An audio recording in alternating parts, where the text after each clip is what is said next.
Magandang araw mga Aldab Nation! May panibago na naman po akong update para sa inyong lahat. Pero bago natin ito umpisahan, ay huwag niyo muna kalimutan na mag-subscribe sa aking YouTube channel at i-click mo na rin ang katabing bell button para maging updated ka sa mga latest videos na ia-upload ko. At kapag umabot na ng 100,000 subscribers ang aking channel, ay may sorpresa ako para sa inyong lahat.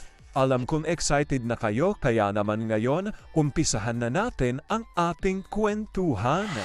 Ang pag-uusapan natin ngayong araw na ito kung saan Aldab with Bossing may entry ngayong MMFF 2025? OMG, may comeback nga bang Aldab with Bossing sa big screen ngayong MMFF 2025? Aldab Bossing Tandem, totoo na nga ba ang balitang ito? Gaano ito katotoo at may sapat nga bang ebidensya ang makakapagpatunay rito? Well, yan ang ating aalamin at pag-uusapan ngayong araw na ito. Pero bago ho yan, ay may pakiusap po ako sa inyong lahat.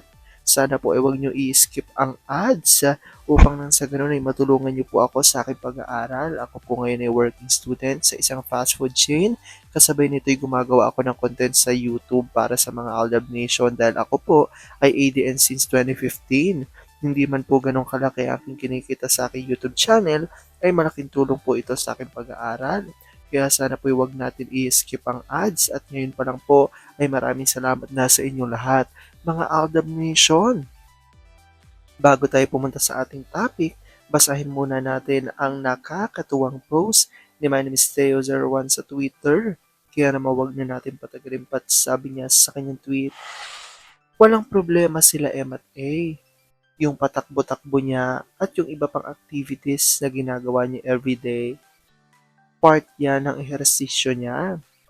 At as always, suportado siya ni M dyan. Ngayon, kung naninikip na naman ang dibdib nyo dahil sa iba-iba na naman ang kasama niya, sumabay kayo sa pagtakbo niya at bantayan nyo siya. Alam ko nang iniisip ng iba dito na puro na lang mga gym buddies o mga kaibigan ni A ang kasama niya everyday. Yung isang araw nilang pagsasama, madami silang kuwang pics o vids ni A. At yun naman ang pinopost nila. Halos everyday, pero kung tutuusin, mga previous pic o vids ni A yan. Madalas magpalit ng damit si A. Ang alam ko kasama ni A sa fam ni M na nagbakasyon. Palagi ang present sa mga fam gathering nila M. Hindi naman kasi nagpapaiwan sa mag-ina niya. Kung nasa na mag-ina niya, nandun siya. At habang magkasama sila, kasabay nun ang mga naglilipa ng videos o pics kasama kunwari ang mga friend niya. TV naman, lahat. Alam kong tuwan-tuwa ako sa ating binasa pero ngayon pag-uusapan na natin ang ating main topic. Oops, wait lang, saglit lang to. May ipapaalala lang ako. Para sa mga bago pa lang sa aking channel, huwag niyong kalimutan na mag-subscribe sa aking YouTube channel at i-click nyo na rin ang notification bell para lagi kayong updated sa mga latest videos na ia-upload ko at para maging parte na rin kayo ng aking Fanatics channel family. Well, alam kong super excited na kayo sa ating kwentuhan, kaya naman dumako na tayo sa ating main topic.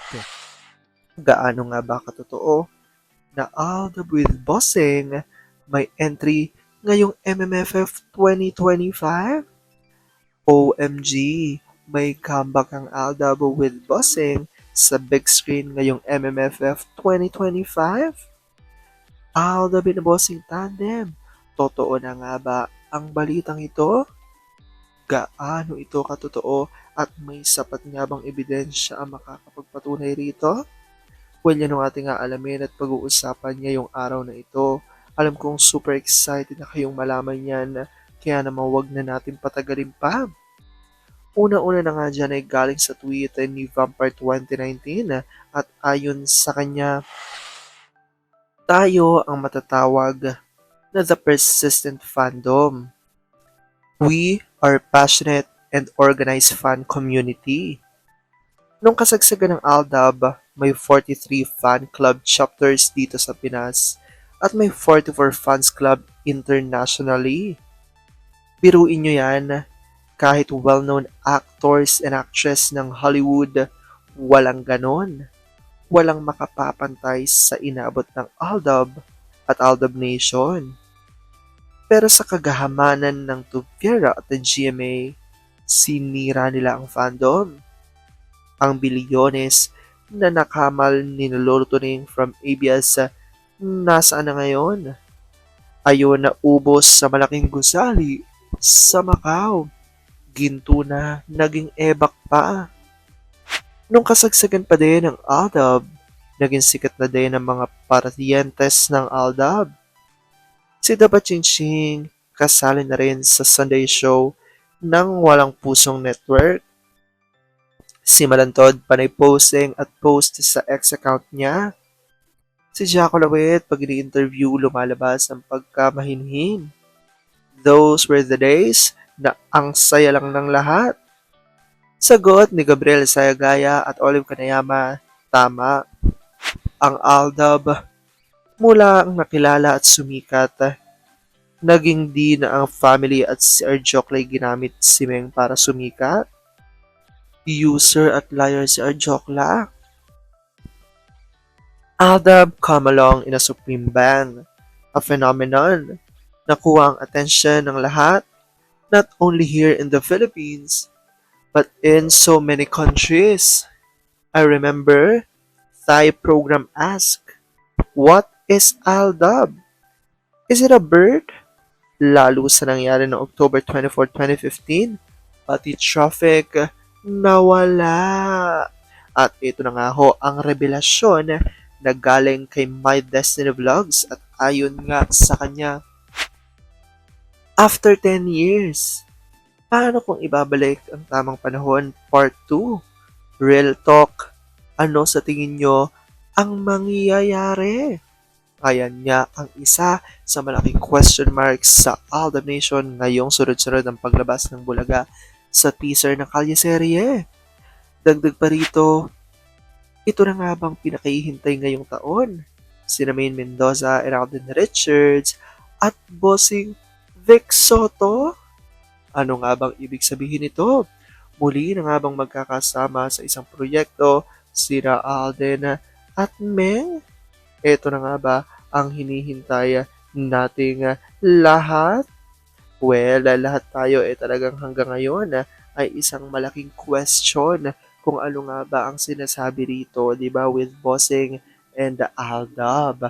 Well, alam naman natin na noong panahong 2015, di ba, sa movie ni na Bossing at Aldab na My Baby Love, Kilig Pa More, talaga namang pumatok sa takilya nung panahon ng Aldab era. Kaya naman ngayon, sabi nga ng mga Aldab Nation, since sunod-sunod na nga ang teaser na inilalabas ng Eat Bulaga or ng TVG Productions tungkol sa kalyeserye o sa Aldab, sana ngay maisipan nila ang matagal nang sinisigaw ng maraming mga Aldab Nation na muling pagsamahin sa isang movie sina Bossing at ang Aldab. Siguradong ito ang matinding lalaban, di ba, sa MMFF 2025 pag nagkataon at sana nga ay masunod na ang hinihiling ng maraming mga Aldab Nation. Well, nakikita nyo naman na ngayon ay sunod-sunod niya ang muling pagbabalik ng kalyeserye dito nga sa Bulaga